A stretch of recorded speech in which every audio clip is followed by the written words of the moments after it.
তিনি ছিলেন মধ্যম আকৃতির সুঠাম দেহের অধিকারী একটি মানুষ।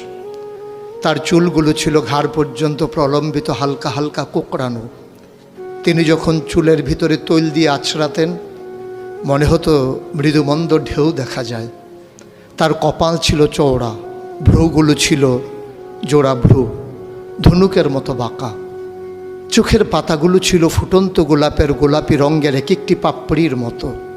তিনি কখনো বা যখন চোখের পলক ফেলতেন মনে হতো মৃদুমন্দ বাতাসে গোলাপ পাপড়ি যেন দোল খাচ্ছে। তার চোখের সাদা অংশ ছিল রক্তিমাভ সাদা, কালো অংশ ছিল কৃষ্ণ কালো। তার নাকটা ছিল খাড়া, নাকের ছিদ্রগুলো ছিল ছোট ছোট।